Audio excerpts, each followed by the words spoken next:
കിലുക്കവും ചിത്രവും നാടോടിക്കാറ്റും ഒക്കെ ആൾക്കാർ എല്ലാവരും അവർ ഈ സിനിമകളൊക്കെയും ഇന്നും അത് ആസ്വദിക്കുന്നുണ്ട്. അതിന് റിപ്പീറ്റ് വാച്ച് വാല്യൂ ഉണ്ട് അല്ലേ? ആൾക്കാർ ഇപ്പോഴും കാണുന്നുണ്ട്, പുതിയ തലമുറ ആൾക്കാരും കാണുന്നുണ്ട്. പക്ഷേ ഈ പിന്നീട് വന്ന സിനിമകൾക്ക് ആ റിപ്പീറ്റ് വാല്യൂ ഉണ്ടോ എന്നുള്ളതാണ്. കാരണം അവർ അവിടെ കണ്ട് തീരുന്നു, അവിടെ ആസ്വദിച്ചു, അത് കഴിഞ്ഞു, അതിൻ്റെ ലൈഫ് അവിടെ തീരുന്നു എന്നുള്ളതാണ്. അപ്പോൾ ആ ടേസ്റ്റ് പ്രേക്ഷകരുടെ താല്പര്യങ്ങൾക്കും ആസ്വാദ്യതയ്ക്കും വന്ന മാറ്റങ്ങളാണ്. വലിയ കഥയുടെ ആവശ്യമില്ല, ഒരു ദിവസത്തെ കഥ, ഒരു ചെറിയ ഒരു ഇൻസിഡൻറ്റ് മാത്രം വികസിപ്പിച്ച് ഒരുപക്ഷെ ഒരു ഷോർട്ട് ഫിലിമിൽ തീർക്കാവുന്ന കഥകളായിരിക്കാം ഒരു സിനിമയായിട്ടൊക്കെ അവർ വികസിപ്പിച്ച് കൊണ്ടുവരുന്നത്. അതിൽ അപ്പോൾ വരുന്ന ഫസ്റ്റ് ഡേ വരുന്ന ഓഡിയൻസിനെ സാറ്റിസ്ഫൈ ചെയ്യുന്ന സിനിമകൾ സക്സസ് ആവുന്നു. പലരും അത് ഇതൊക്കെ നമുക്ക് OTT വരുമ്പോൾ കാണാമെന്ന് പറഞ്ഞ് മാറ്റി വെക്കുന്ന ഒരു കാലഘട്ടത്തിൽ കൂടെയാണല്ലോ നമ്മൾ ജീവിക്കുന്നത്. ടെക്നോളജിയിൽ ഭയങ്കരമായിട്ട് മാറ്റങ്ങൾ വന്നിട്ടുണ്ട്. ഈ ഡിജിറ്റൽ സാങ്കേതിക വിദ്യയും ഈ OTT പ്ലാറ്റ്ഫോമിന് വേണ്ടിയിട്ടുള്ള സിനിമ എടുപ്പും സിനിമയെ എങ്ങനെയാണ് ബാധിച്ചിട്ടുള്ളത്? കോവിഡ് കാലത്താണ് നമ്മൾ ഈ OTT ഒരു പ്ലാറ്റ്ഫോമിനെ കുറിച്ച് കൂടുതലായിട്ട് നമ്മുടെ ശ്രദ്ധയെ അങ്ങോട്ട് തിരിച്ചത്. കാരണം തിയേറ്ററുകളിൽ പോയി സിനിമ കാണാൻ പറ്റാത്തൊരു സാഹചര്യത്തിൽ, അപ്പോൾ ആ കാലഘട്ടത്തിൽ OTT പ്ലാറ്റ്ഫോമുകൾക്ക് വേണ്ടി നിർമ്മിക്കപ്പെട്ട സിനിമകളുണ്ട്. അത് പിന്നീട് അതിന് മിസ്യൂസ് ചെയ്യപ്പെടാൻ തുടങ്ങി. കാരണം OTTക്ക് വേണ്ടി സിനിമകൾ ഉണ്ടാക്കുന്നു, തിയേറ്ററിൽ ആൾ വന്നില്ലെങ്കിലും കണ്ടില്ലെങ്കിലും കുഴപ്പമില്ല, OTT സെയിലിലൂടെ അത് സക്സസ്ഫുൾ ആകുന്നു, അല്ലെങ്കിൽ അതിൻ്റെ മുതൽ മുടക്ക് തിരിച്ചു കിട്ടുന്നു, അത് ലാഭം കിട്ടുന്നു എന്നൊക്കെ പറയുന്ന ഒരു ചിന്തയിലേക്ക് ആൾക്കാർ പോവുകയും അത്തരത്തിൽ ഒരുപാട് സിനിമകൾ തട്ടിപ്പുകൾ ബഹുഭൂരിപക്ഷം തട്ടിപ്പുകൾ തന്നെയാണ്. ആദ്യം വന്ന കുറേ സിനിമകളൊക്കെ അങ്ങനെ ആൾക്കാർ ഇഷ്ടപ്പെട്ടെങ്കിൽ പിന്നീട് ഇത് ഒരു പ്രേക്ഷകരെ മുന്നിൽ കാണാതെ OTT പ്ലാറ്റ്ഫോമിൻ്റെ വിപണന സാധ്യത മാത്രം മുന്നിൽ കണ്ടുണ്ടാക്കുന്ന സിനിമകൾ അത് സ്വയം തിരിച്ചടിച്ചു. അതൊരു ബൂമറാങ്ങായി മാറി. OTTക്കാർക്കും അവർ പറ്റിക്കപ്പെട്ടു എന്ന് മനസ്സിലാവുകയും അവർ പതുക്കെ വളരെ ശ്രദ്ധയോടുകൂടി സക്സസ്ഫുൾ ആകുന്ന സിനിമ. കാരണം തിയേറ്ററിൽ സക്സസ് ആയിട്ട് ഞങ്ങൾ എടുക്കാമെന്ന് പറയുന്നതിനൊരു തീരുമാനം എന്ന് പറയുന്നത്, അപ്പോൾ ആ ക്വാളിറ്റിയോടുകൂടി തിയേറ്ററിൽ ആൾക്കാരെ സാറ്റിസ്ഫൈ ചെയ്യണമെങ്കിൽ അതിനൊരു ക്വാളിറ്റി ഉണ്ടാവണം. OTT പ്ലാറ്റ്ഫോമിൽ അത് ആൾക്കാർ കാണുകയോ കാണാതിരിക്കുകയോ ചെയ്താലും ഫിലിം മേക്കേഴ്സിനെ ബാധിക്കുന്നില്ല. പക്ഷെ അപ്പം അതുകൊണ്ട് അങ്ങനെ ഒരു തീരുമാനത്തിലേക്ക് എത്തി. അത് നമ്മൾ തന്നെ നമ്മളോട് തന്നെ ചെയ്ത ഒരു ചതിയാണത്. പഴയ കാലത്തൊക്കെ നമുക്കൊരു ടൈം ബോണ്ടഡ് ആയിട്ടുള്ളൊരു തീയതി ഉണ്ടായിരുന്നു. ഒരു പല മഹത്തരമായിട്ടുള്ള വലിയ വലിയ സിനിമകൾ പോലും 15 ദിവസവും 20 ദിവസവും 25 ദിവസവും 30 ദിവസം കൊണ്ട് തീർത്തു എന്ന് പറയുന്ന, അത് വിശ്വസിക്കാൻ പറ്റില്ല ഇപ്പോഴത്തെ കാലഘട്ടത്തിൽ. ഇത്രയും വലിയ സിനിമയാണോ അങ്ങനെ തീർത്തെന്ന് പറയുന്നത്? പക്ഷെ ഇന്നൊക്കെ ഒരു ആവറേജ് ഡേയ്സ് എന്ന് പറയുന്നത് 100 ഡേയ്സ് ആണ്. 100 ഡേയ്സ് തിയേറ്ററിൽ 100 ഡേയ്സ് ഓടാറില്ല, പക്ഷെ ഷൂട്ടിംഗ് 100 ഡേയ്സ് എന്തായാലും ഉണ്ട്. അപ്പോൾ എങ്ങനെയാ എനിക്ക് എൻ്റെ ഒരു അഭിപ്രായത്തിൽ തോന്നിയിട്ടുള്ളതെന്ന് പറഞ്ഞാൽ, പണ്ടൊക്കെ നമ്മളൊരു ഫിലിം എന്ന് പറയുന്നതിന് ഇത്ര ഫീറ്റ് എന്ന് പറയുന്ന ഒരു അവസ്ഥ ഉണ്ടായിരുന്നു. ഒരു ഫിലിമിൽ ഷൂട്ട് ചെയ്യുമ്പോൾ ഇത്ര ഫീറ്റാണ് പ്രൊഡ്യൂസർ അനുമതി. അപ്പൊ അതിന്റെ ലിമിറ്റഡ്. അപ്പൊ നമുക്ക് കൃത്യമായിട്ട് ഷോട്ടുകൾ ഡിവൈഡ് ചെയ്തിട്ട് നമ്മൾ ഷൂട്ട് ചെയ്യും. സാങ്കേതിക വിദ്യ കൂടുമ്പോൾ നമുക്ക് ഡേയ്സ് കുറയാണ് വേണ്ടത്, പക്ഷെ ഇവിടെ ഡേയ്സ് കൂടണം. അതെന്താണ് ആ വിരോധാഭാസം? സാധാരണ നമ്മൾ വിചാരിക്കുന്നത് ടെക്നോളജി അഡ്വാൻസ്ഡ് ആകുമ്പോഴത്തേക്കും കാര്യങ്ങൾ എളുപ്പമാവുന്നതാണ്. ഇപ്പം ടെക്നോളജിയുടെ അഡ്വാൻസ്മെൻറ്റിനെ നമുക്ക് പ്രതികൂലമായിട്ടാണ്, പ്രത്യേകിച്ച് ഈ സമയം എടുക്കുന്ന കാര്യത്തിൽ. മുമ്പ് ഞാൻ ചിന്തിക്കാറുള്ളത്, നമ്മൾ ഈ പാട്ട് കമ്പോസ് ചെയ്യുന്ന സമയത്ത് പോലും നമ്മൾ ഒരു 1-2 ദിവസം ചെയ്തിപ്പോൾ ഞാൻ ഈ പറയുന്ന അബ്ദുള്ളയുടെയും പിന്നെ ആ കാലഘട്ടങ്ങളിൽ ചെയ്ത മ്യൂസിക്കലായിട്ട് തന്നെ പ്രാധാന്യമുള്ള സിനിമകൾ പോലും കമ്പോസിംഗ് എന്ന് പറഞ്ഞാൽ 2-3 ദിവസം കൊണ്ട് കമ്പോസ് ചെയ്ത് തീരും. അതിൻ്റെ റെക്കോർഡിംഗ് എന്ന് പറയുന്നതും 5 പാട്ടാണെങ്കിൽ 2.5 ദിവസം കൊണ്ട്, ഓരോ കോൾ ഷീറ്റാണ്. 4 കോൾ ഷീറ്റ് 5 കോൾ ഷീറ്റ് കൊണ്ട് നമ്മൾ പാട്ട് തീരും. രാവിലെ 9 മണിക്ക് റെക്കോർഡിംഗ് തുടങ്ങിയാൽ ഉച്ചയ്ക്ക് 1 മണിയാകുമ്പോൾ പാട്ടിൻ്റെ കാസറ്റുമായിട്ടാണ് നമ്മൾ പോകുന്നത്. ഫൈനൽ മിക്സിങ് പിന്നീടായിരിക്കാം, പക്ഷേ നമുക്ക് ഷൂട്ടിന് ആവശ്യമായിട്ടുള്ളൊരു മെറ്റീരിയലും ഒരു കാസറ്റുമായിട്ട് നമുക്ക് പോകാം. ഇപ്പോൾ ഒരു ബാക്ക്ഗ്രൗണ്ട് സ്കോറിന് ഒരു സിനിമ കൊടുത്തു കഴിഞ്ഞാൽ നമുക്കതൊന്ന് കേൾക്കാൻ വേണ്ടിയിട്ട് ഒരു ഫസ്റ്റ് ഹിയറിങ്ങിന് വേണ്ടി പോലും മാസങ്ങൾ എടുക്കുന്നുണ്ട്. നമ്മളവിടെ ഒരു കറക്ഷൻ പറയാൻ പേടിക്കും. കാരണം കറക്ഷൻ പറയാൻ വീണ്ടും ഇതേ സമയം എടുക്കും എന്നുള്ളതാണ്. പലപ്പോഴും ചിലപ്പോൾ നമ്മൾ പോട്ടെ, ഇനി അത് കഴിഞ്ഞാൽ ഇയാൾ ഇത് കൊണ്ടുപോയി ഇനി ചെയ്തിട്ടപ്പോൾ വരാനാണ് എന്നുള്ളതാണ്. മറ്റേതല്ല, അവിടെ വെച്ച് ഇത് മാറ്റാം, ഈ മിനിറ്റും വേണ്ട, നമുക്ക് റിഹേഴ്സൽ കേൾക്കാം, അവിടെ വെച്ച് ഇത് മാറ്റി ഇങ്ങനെ ചെയ്യണം, അവിടെ വേണ്ട, ഇവിടെ വേണ്ട, മ്യൂസിക് ഇവിടെ തുടങ്ങിയാൽ മതി, ഇവിടെ നിൽക്കണം എന്നൊക്കെ പറയുന്ന കാര്യങ്ങൾ നമുക്ക് അപ്പം ഓൺ ദ സ്പോട്ട് പറഞ്ഞ് തീരുമാനം എടുത്ത് പോകാം. ഇപ്പം അതല്ല, ഇവരെല്ലാം ഇത്രമാത്രം സമയം എടുക്കുന്നത്. അതുപോലെ തന്നെയാണ് ഷൂട്ടിങ്ങിൻ്റെ കാര്യത്തിൽ. ഷൂട്ടിങ്ങിൻ്റെ കാര്യത്തിൽ സലാം പറഞ്ഞ പോലെ നമ്മുടെ മനസ്സിൽ എഡിറ്റിംഗ് നടക്കുന്നുണ്ട്, നമ്മുടെ ഷോർട്ട് ഡിവിഷൻ നടക്കുന്നുണ്ട്. എൻ്റെ ഒരു സിനിമയുടെ നിർമ്മാതാവ് അടുത്ത കാലത്ത് എൻ്റെ അടുത്ത് പറഞ്ഞത്, വേറെ അടുത്ത് പറയുക, ഇവരൊക്കെ സിനിമ എടുക്കുന്ന കാലത്ത് സിബിയുടെ സിനിമ ഷൂട്ടിങ് കഴിയുന്നതോടെ എഡിറ്റിംഗ് കഴിഞ്ഞ പോലെയാണ്. അത് നമ്മുടെ മനസ്സിൽ എഡിറ്റ് ചെയ്തിട്ടാണ് നമ്മൾ ചെയ്യുന്നത്. അതിനകത്ത് പിന്നെ എഡിറ്റർക്ക് വേറെ വലിയ കാര്യമായ ഒരു സ്പേസ് ഇല്ല. വന്ന് നമ്മൾ പറയുന്ന സ്ഥലത്ത് അത് ഒട്ടിച്ച് തരിക. പിന്നെ അവരുടേതായിട്ടുള്ള ചില കോൺട്രിബ്യൂഷൻസ്, എന്തെങ്കിലും ഇംപ്രവൈസേഷൻ ഉണ്ടെങ്കിൽ നമ്മൾ സ്വീകരിക്കുക എന്നുള്ളതാണ്. ഇപ്പം അതല്ല, ഇപ്പം നമ്മൾ ഈ മറ്റേ ചാനലുകാരൊക്കെ TV ഷോ നടത്തുമ്പോഴത്തേക്കും മൾട്ടിപ്പിൾ ക്യാമറ വെച്ചിട്ട് എല്ലാ ആംഗിളിലും എടുക്കും. ക്രെയിനും ഉണ്ടാവും, ജിബ് ഉണ്ടാവും, മറ്റേ ക്യാമറ ഉണ്ടോ, സൂം ക്യാമറ, ക്ലോസപ്പിനൊരു ക്യാമറ ഉണ്ടോ, എല്ലാ ആംഗിളിലും ഒരു 8-10 ക്യാമറകൾ വെച്ചിട്ട് നമ്മൾ ക്രിക്കറ്റ് മാച്ചൊക്കെ ഷൂട്ട് ചെയ്യുന്ന പോലെ അങ്ങനെ എല്ലാ ആംഗിളിലും ഷൂട്ട് ചെയ്ത് സേഫ് ആവുക. കാരണം അവർക്കൊരു കൺവിക്ഷൻ ഇല്ല. അവർ ചെയ്യുന്ന സീനിൻ്റെ ഏറ്റവും ഉചിതമായ ആ സീനിൻ്റെ പർട്ടിക്കുലർ സന്ദർഭത്തിൻ്റെ പർട്ടിക്കുലർ ഷോട്ടിൻ്റെ പർട്ടിക്കുലർ ഡയലോഗിൻ്റെ അതിന് വേണ്ട ഷോട്ട് എന്താണെന്നുള്ളതിനെക്കുറിച്ച് അവർക്കൊരു ക്ലാരിറ്റി ഇല്ല. സേഫ് ആവുക, എല്ലാ ആംഗിളിലും എടുക്കുക. ഡയറക്ടറല്ല അവിടെ ഡിസിഷൻ മേക്കർ, എഡിറ്ററാണ്. സ്പോട്ട് എഡിറ്റർ പോലും അല്ല. സ്പോട്ട് എഡിറ്റർ അപ്പോൾ കണ്ടിട്ട് പിന്നെ അയാളുടെ അഭിപ്രായം അതൊരു സ്പോട്ട് എഡിറ്ററും ഈ സമയം കൂട്ടാൻ കാരണക്കാരനായ ഒരു കാര്യമാണ്. കാരണം ഓരോ ഷോട്ട് കഴിയുമ്പോൾ എല്ലാവരും വന്നിരുന്നിട്ട് കാണും. അഭിനയിക്കുന്നവർ കാണും, ക്യാമറാമാനും അയാളുടെ അസിസ്റ്റൻസും കാണും, ആർട്ടിൻ്റെ ആൾക്കാർ കാണും, വഴി പോകുന്നവരെല്ലാം കാണും, ചായ കൊടുക്കുന്ന പയ്യനും കാണും. എല്ലാവർക്കും അവരുടേതായിട്ടുള്ള അഭിപ്രായമുണ്ട്. ആ അഭിപ്രായം പറഞ്ഞ് എല്ലാവരും കൺഫ്യൂസ്ഡായി. മറ്റതല്ല, ഡയറക്ടർ തീരുമാനിക്കുന്നത് ഓക്കെ, കട്ട് പറഞ്ഞാൽ ഓക്കെ എന്ന് പറഞ്ഞാൽ ഓക്കെ. ഷോട്ട് പിന്നെ കാണുപോലുമില്ല. പിന്നെ ആ ജഡ്ജ്മെന്റ് നമുക്കുണ്ട്. ഒറ്റ ക്യാമറ കാര്യം, എൻ്റെ രീതിക്ക് ഞാൻ ഷോട്ട് ഓക്കെ, എനിക്ക് ബാക്കി എല്ലാ കാര്യങ്ങളും ഓക്കെ ആണെങ്കിൽ ഞാൻ ക്യാമറമാൻ്റെ അടുത്ത് ചോദിക്കും ഓക്കെ ആണോ എന്ന് ചോദിക്കും. കാരണം അയാളാണ് യഥാർത്ഥ ഫ്രെയിം കണ്ടിരിക്കുന്നത്. അതിനകത്ത് എന്തെങ്കിലും ഗ്ലെയറോ ഫോക്കസ് ഔട്ടോ അല്ലെങ്കിൽ ഏതെങ്കിലും അൺവാണ്ടഡ് ആയിട്ടുള്ള എന്തെങ്കിലും ഒരു കയ്യോ കാലോ ഷൂട്ടിംഗ് കാണാമെന്ന് പാസ് ചെയ്ത് അത്ര മാത്രമേ നമുക്ക് കൺഫ്യൂഷൻ ഉള്ളൂ. ബാക്കി പെർഫോമൻസ് നമുക്ക് ഓക്കെയാണ്. നമ്മുടെ ആവശ്യം അവിടെ കൃത്യമായിട്ടുണ്ടെന്ന് നമുക്ക് ബോധ്യപ്പെട്ട് കഴിഞ്ഞാൽ ഓക്കെയാണ്. അതിനകത്ത് പിന്നെ തർക്കമില്ല. ആർട്ടിസ്റ്റുകൾക്കും കൺഫ്യൂഷൻ ഇല്ല. ഇപ്പം എല്ലാവർക്കും കൺഫ്യൂഷൻ, ഞാൻ ഒന്നുകൂടെ നന്നാക്കാം എന്നും പറഞ്ഞ് ഒരു ഷോട്ട് എടുക്കുക. പിന്നെ ഓരോ ഷോട്ടിന് ശേഷവും എൻ്റെ അടുത്ത് ഇപ്പോഴത്തെ കാലത്ത് സിനിമകൾ അഭിനയിക്കുന്ന നടന്മാർ പലരും വന്നത്, ഇപ്പോൾ ഇവിടെ ചെന്ന് കഴിഞ്ഞാൽ ഒരു ഷോട്ട് കഴിഞ്ഞാൽ പിന്നെ ഇവരെല്ലാവരും കൂടി ഇരുന്ന് ഭയങ്കര ആലോചനയാണ്. അടുത്ത ഷോട്ട് അവിടെ വേണം, ക്രെയിൻ വേണോ, ട്രോളി വേണോ, അങ്ങനെ പല ആലോചനകളും കാര്യങ്ങളും ചെയ്തിട്ട് ഇവർക്ക് തന്നെ ഒരു തീരുമാനമാകുന്നില്ല. അങ്ങനെ ആലോചന സമയമാണ് ഏറ്റവും കൂടുതൽ. ആക്ച്വൽ വർക്ക് നടക്കുന്നത് കുറച്ച് സമയം, ബാക്കിയെല്ലാം ഇവർ തമ്മിലിരുന്ന് ഒരു ആലോചിച്ച് തീരുമാനിച്ച് അങ്ങനെ ചെയ്യാമല്ലേ ഇങ്ങനെ ചെയ്യാമല്ലേ എന്നൊക്കെ പറഞ്ഞ് 100 പേരുടെ അഭിപ്രായങ്ങൾ വെച്ചിട്ടാണ് അവിടെ ഒരു ഷൂട്ട് നടക്കുന്നത്. മറ്റേത് one man, captain of the ship എന്ന് പറയുന്ന പോലെ one man's decision, first and final decision എന്ന് പറയുന്നത് ഡയറക്ടറുടെ തന്നെയാണ്. അതിനപ്പുറത്തേക്ക് ചോദ്യം ചെയ്യപ്പെടുന്നില്ല. ഇന്ന് അതല്ല, എല്ലാവരും വന്ന് അവരുടെ അഭിപ്രായങ്ങൾക്ക് ഒത്തിട്ട് എല്ലാം അങ്ങോട്ട് മാറ്റി വെച്ച് ഇങ്ങോട്ട് മാറ്റി വെച്ച് ഞാൻ കുറച്ചുകൂടെ നന്നാക്കാം, ക്യാമറമാൻ ഞാൻ അയ്യോ ലൈറ്റ് അങ്ങോട്ട് മാറ്റാം ഇങ്ങോട്ട് വരാമെന്നൊക്കെ പറയുന്ന പരിപാടി അന്നില്ല. പിന്നെ നമ്മൾ കാണുമ്പോൾ ഒരു മാസം കഴിഞ്ഞിട്ട് ഇത് നെഗറ്റീവ് ഡെവലപ്പ് ചെയ്ത് റഷ് കാണുന്ന സമയത്ത് ചിലപ്പോൾ ചില കുഴപ്പങ്ങളൊക്കെ ഗ്ലിറ്റർ പോലെ, ഗ്ലെയർ പോലെ, അല്ലെങ്കിൽ ഔട്ട് ഓഫ് ഫോക്കസ് പോലെ ഇഷ്യൂസ് ഉണ്ടാകും. അത് പക്ഷേ അതൊന്നും വലിയ ഇഷ്യൂ അല്ല. ഒരു ഇത്രയും വലിയ ഒരു അതിനേക്കാൾ വലിയ കാര്യങ്ങൾ അവിടെ സംഭവിച്ചു കഴിഞ്ഞില്ല. അതിനേക്കാൾ പോസിറ്റീവായിട്ടുള്ളൊരു കാര്യങ്ങൾ അതിനകത്തുണ്ട്.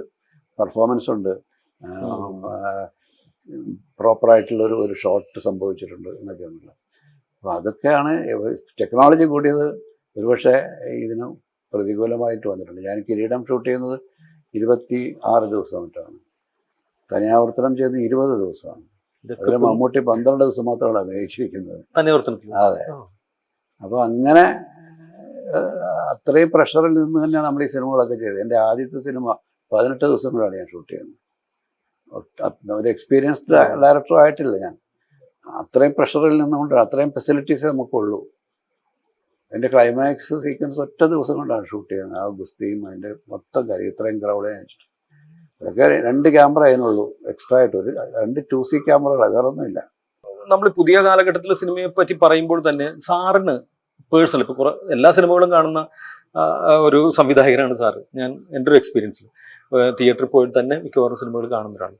അങ്ങനെ കാണുന്ന സംവിധായകൻ എന്നുള്ള രീതിയിൽ പുതിയ തലമുറയിലെ പർട്ടിക്കുലർ ഏതൊക്കെ സംവിധായകരെയാണ് സാറിനെ ആകർഷിച്ചിട്ടുള്ളത്? അവരെന്തുകൊണ്ടാണ് സാറിന് അവരെ ഒരു പിക്ക് ചെയ്യാൻ തോന്നിയിട്ടുള്ള, ഈ കൂട്ടത്തിൽ നിന്ന് പിക്ക് ചെയ്യാൻ തോന്നിയിട്ടുള്ള? ഒരുപാട് പേരുണ്ട്. ഞാൻ പറയാം, എല്ലാവരുടെയും പേരുകൾ കൊണ്ട് നമുക്ക് ഐഡന്റിഫൈ ചെയ്യാൻ പറ്റാത്തവരുണ്ട്. എനിക്ക് അറിയാവുന്ന പേര് തരുൺമൂർത്തിയാണ് ഇപ്പോൾ അടുത്ത കാലത്ത്. തരുൺമൂർത്തിയുടെ തുടരും ചെയ്യുന്നതിന് മുമ്പത്തെ 2 സിനിമകളും പിന്നെ അതിഗംഭീര സിനിമ, സൗദി വെള്ളയ്ക്കാണെങ്കിൽ അതിന് മുമ്പ് ചെയ്ത സിനിമ, ആദ്യത്തെ സിനിമയും ഒക്കെ ഗംഭീര സിനിമകളാണ്. അതൊക്കെ കൃത്യമായിട്ടൊരു ക്രാഫ്റ്റ് അറിയാവുന്ന ആൾ ചെയ്തു തന്നെയാണ്. അത് ആരുടെ കൂടെയൊക്കെ വർക്ക് ചെയ്തോ അങ്ങനെയൊക്കെ എക്സ്പീരിയൻസ് അതെ, എന്തായാലും അത് വളരെ ഒരു ഒരു ഒരു മികച്ച ഫിലിം മേക്കറാണെന്ന് ആദ്യത്തെ സിനിമയിൽ തന്നെ പ്രൂവ് ചെയ്ത ആളാണ്. അങ്ങനെ ഒരുപാട് പേരുണ്ട്. എനിക്ക് എല്ലാവരുടെയും പേരുകൾ കൃത്യമായിട്ട് ഇന്ന സിനിമയുടെ ഡയറക്ടറാണ് ഇന്ന ആളെന്ന് പറയാനുള്ളൊരു ഒരു ഒരു ക്ലാരിറ്റി ഇല്ലായ്മ ഉണ്ട്. അതുകൊണ്ടാണ് പേര് പറയാത്ത ഒരുപാട് നമ്മൾ ഇഷ്ടപ്പെട്ട സിനിമകൾ. ഇപ്പം ഈ ദിലീഷിൻ്റെ ആദ്യത്തെ സിനിമയായിരുന്നു മറ്റേ മഹേഷിൻ്റെ പ്രതികാരം. അതും ഗംഭീരമായിട്ട് എക്സിക്യൂട്ട് ചെയ്തു. ജോജി ആയാലും ഇപ്പം കുമ്പളങ്ങി നൈറ്റ്സ് ചെയ്ത ഡയറക്ടർ മധുസി നായർ, അങ്ങനെ ഈ ഇഷ്കിൻ്റെ സംവിധായകൻ, ഇഷ്ക് ചെയ്ത അദ്ദേഹം തന്നെയാണ് നരിവേട്ട ചെയ്തിരിക്കുന്നത്. അപ്പോൾ അവരൊക്കെ നമ്മളെ ആദ്യത്തെ സിനിമ കൊണ്ട് തന്നെ നമ്മളുടെ ശ്രദ്ധ അവരിലേക്ക് എത്തിയിട്ടുണ്ട്. ഇയാൾ ഇവിടെ നിൽക്കും, അല്ലെങ്കിൽ ഇനിയും മികച്ച സിനിമകൾ ചെയ്യാൻ പ്രാപ്തിയുള്ളൂ. ഞാൻ എല്ലാവരെയും പേര് പറഞ്ഞ് ഓർക്കാത്തതുകൊണ്ടാണ് പറയാത്തത്. നമ്മളെ അത്തരത്തിൽ ആകർഷിച്ച സിനിമകൾ ചെയ്ത ഒരുപാട് പേരുണ്ട്. മലയാള സിനിമയുടെ ഭാവി അവർക്ക് വളരെ ഇനിയും നല്ല സിനിമകൾ ചെയ്യാൻ പ്രാപ്തിയുള്ള സംവിധായകരാണെന്ന് നമുക്ക് ബോധ്യമുള്ളവരൊക്കെ. എല്ലാ കാലഘട്ടത്തിലും ഒരുപാട് പേര് സിനിമയിലേക്ക് വരും. ഞാൻ സിനിമയിലേക്ക് വന്ന വർഷം ഏതാണ്ട് 5 പേരാണ് പുതിയ സംവിധായകർ വന്നത്. അതിൽ സർവൈവ് ചെയ്തത് ഞാൻ മാത്രമേ ഉള്ളൂ. ബാക്കി എല്ലാവരും 1-2 സിനിമകളോ ചിലർ ഒരു സിനിമ പോലും ചെയ്യാതെ ഇൻഡസ്ട്രിയിൽ നിന്ന് മാറിപ്പോയി. പക്ഷെ ഇപ്പോഴത്തെ കാലത്ത് നമുക്കറിയാം, നമ്മൾ അസോസിയേഷനിലൊക്കെ നമുക്ക് കിട്ടുന്ന കണക്കുകൾ വെച്ചിട്ട് ഒരു വർഷം 100-ലേറെ പുതിയ സംവിധായകർ വരുന്നുണ്ട്. പക്ഷെ അവരിൽ എത്ര പേര് രണ്ടാമതൊരു സിനിമ ചെയ്യുന്നു എന്നുള്ളതാണ്. ഒരു സിനിമ എങ്ങനെയെങ്കിലും എല്ലാവരും കൂടെ എങ്ങനെയെങ്കിലും ഒരു പ്രൊഡ്യൂസറെ കിട്ടി ചെയ്യും. ഇവരിൽ എത്ര പേര് രണ്ടാമത്തെ സിനിമ ചെയ്യുന്നുണ്ട്, ഇവരിൽ എത്ര പേര് ഇൻഡസ്ട്രിയിൽ തുടരുന്നുണ്ട് എന്നുള്ളത് വളരെ വളരെ അപൂർവമായ കാര്യമാണ്. ഈ 1980-90കളിൽ നിന്നുള്ളൊരു നമ്മൾ സാംസ്കാരിക സാഹചര്യം വളരെയായിട്ട് മാറിയിട്ടുണ്ട്. ഒരു സിനിമയെ സംബന്ധിച്ചും ജീവിതത്തെ സംബന്ധിച്ചും ഈ ഒരു മാറ്റം ഒരു സംവിധായകൻ എന്ന രീതിയിൽ സാറിനെ എങ്ങനെയാണ് ബാധിച്ചിട്ടുള്ളത്? നമ്മൾ ജീവിച്ചു വരുന്ന സാഹചര്യങ്ങളെയൊക്കെ നമ്മൾ വളരെ സൂക്ഷ്മതയോടെ കണ്ടും കേട്ടും അനുഭവിച്ചും വായിച്ചും ഒക്കെയല്ല നമ്മൾ പോകുന്നത്. ഇത് സാമൂഹ്യമായിട്ടുള്ള രാഷ്ട്രീയപരമായിട്ടുള്ള എല്ലാ മാറ്റങ്ങളെയും നമ്മൾ വളരെ അടുത്ത് നിന്ന് കണ്ടു തന്നെയാണ് പോയിക്കൊണ്ടിരിക്കുന്നത്. അപ്പോൾ ഇതൊക്കെ നമ്മളെ വ്യക്തി എന്ന നിലയിൽ, ഒരു ഫിലിം മേക്കർ എന്ന നിലയിലൊക്കെ നമ്മളെ സ്വാധീനിക്കാറുണ്ട്, ബാധിക്കാറുണ്ട്. അതിൻ്റെ നല്ലതും ചീത്തയതൊക്കെ നമ്മൾ അനലൈസ് ചെയ്ത് തന്നെയാണ് നമ്മൾ അതിനെ അഡ്രസ്സ് ചെയ്യാറുള്ളത്. ഒരു മലയാള സിനിമയിൽ ഇന്ന് കാണുന്ന ചില പോസിറ്റീവ് മാറ്റങ്ങൾ, അതോടൊപ്പം തന്നെ സാറിനെ ആശങ്കപ്പെടുത്തുന്ന ചില സാഹചര്യങ്ങൾ ഉണ്ടാവുമല്ലോ, അതെന്തൊക്കെയാണ്?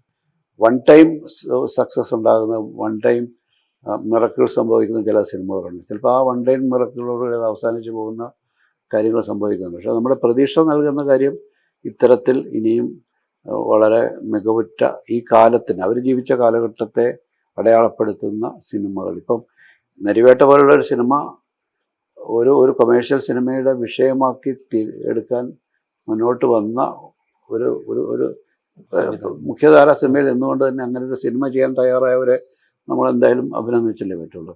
ഇത് പക്ഷേ ഇതൊരു ആർട്ട് ഫിലിമായിട്ട് ഒരു തിയേറ്ററിൽ റിലീസിനുള്ള സിനിമയല്ലാതെ ഒരു ഫെസ്റ്റിവൽ മോഡിലുള്ള സിനിമയായിട്ടും ചെയ്യാം.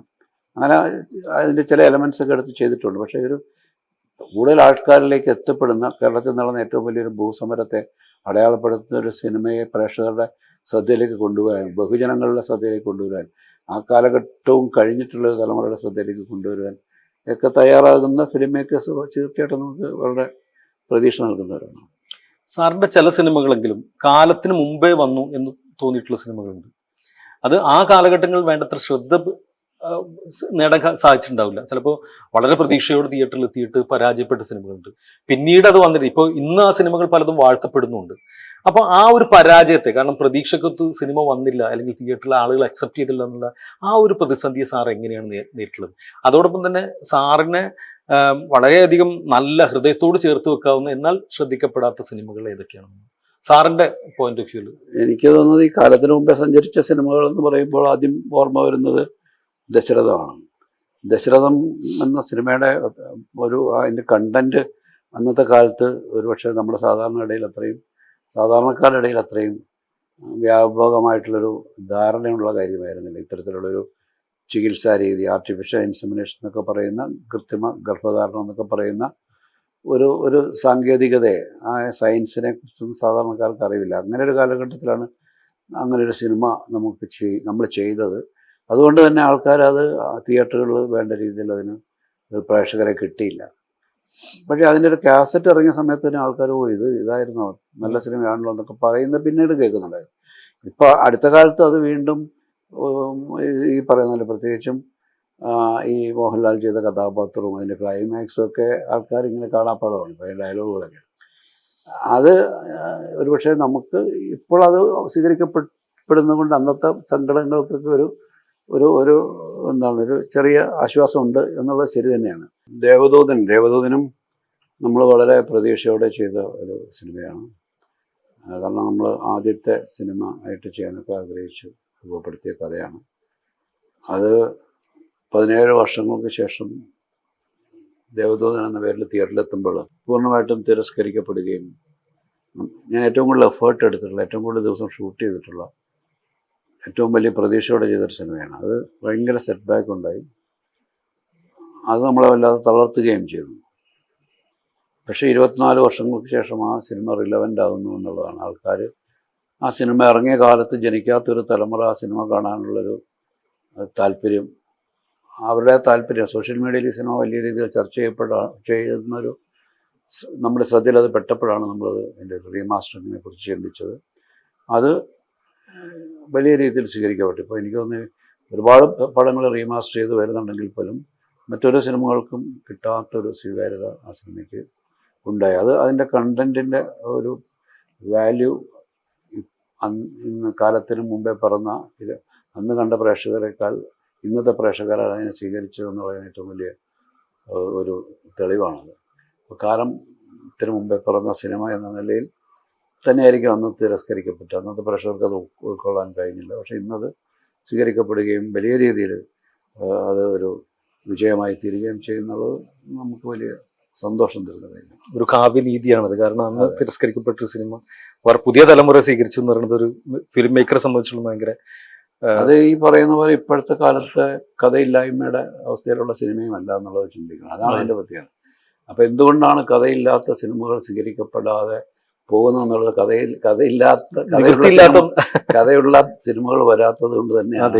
അല്ലെങ്കിൽ ഈ സിനിമയെ ആൾക്കാർ അത്ര രീതിയിൽ സ്വീകരിക്കണമെങ്കിൽ കഥയും കാമ്പുള്ള സിനിമകൾ ആൾക്കാർക്ക് ഇഷ്ടപ്പെടുന്നുണ്ട്. അത് അവരുടെ രീതിയിലേക്ക് വേണ്ട രീതിയിൽ അത് എത്തുന്നില്ല എന്നുള്ളത്. അത്തരം സിനിമകൾ ഉണ്ടാകാൻ, അല്ലെങ്കിൽ അത്തരം സിനിമകൾ അത് അർഹിക്കുന്ന ഗൗരവത്തോടെ അവരുടെ മുമ്പിലേക്ക് എത്തിക്കാൻ ഉള്ളൊരു സാഹചര്യം ഇപ്പോൾ ഇല്ലാതെ വരുന്നുണ്ടാവും.